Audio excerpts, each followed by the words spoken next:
In our previous lecture, we have studied about the formation of antibodies by the plasma cells of B lymphocytes. Today, we'll study the different types of T lymphocytes.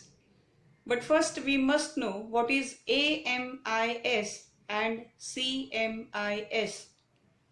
Since the immune response provided by B lymphocytes is with the help of antibodies, the type of immune response is called as antibody-mediated immune system, whereas the immune response provided by T lymphocytes is with the help of different types of cells.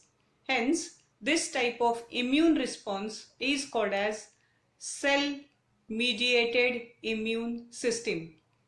So, in AMIS, the antigens are destroyed with the help of antibody, hence antibody mediated, whereas in CMIS, the antigens are destroyed with the help of cells, hence cell mediated.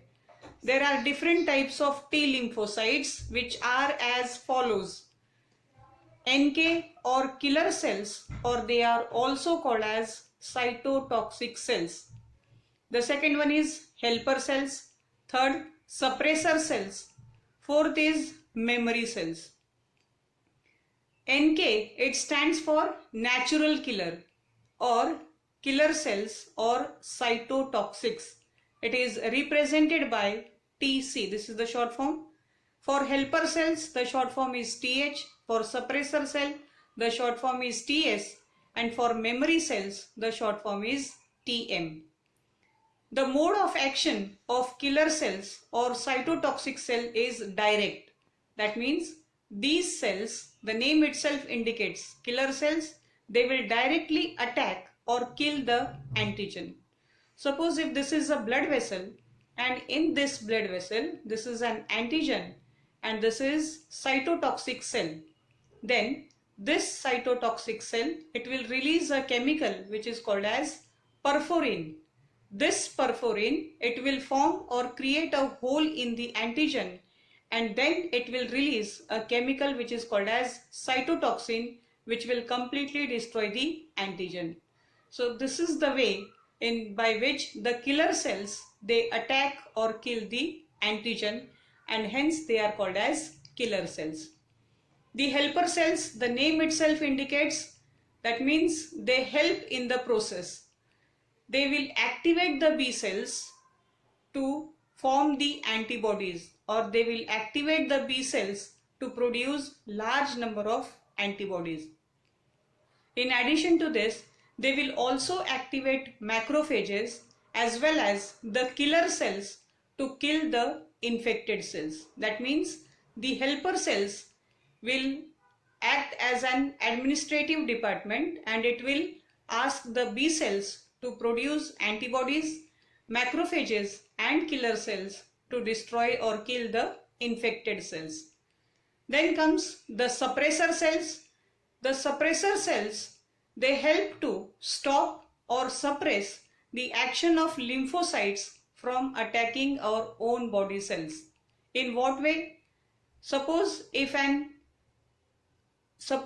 if the lymphocytes, they are attacking an antigen, that means killer cells and helper cells, they are highly active. When the process is going on, they are in active state, and due to this, even if the antigen is killed, there are chances that they may attack our own body cells.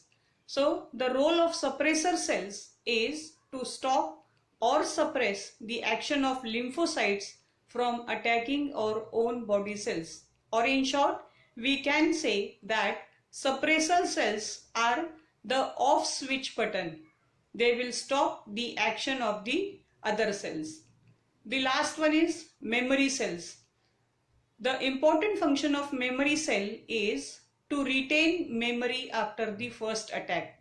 Suppose if the person was having an attack of measles, or if a baby suffered a measles attack, it will remember the pathogen, and when the next time when the same pathogen attacks our body, then the and then the immune system or the memory cells, it will recall the pathogen, and during the second encounter with the same pathogen, the result will be quicker and faster.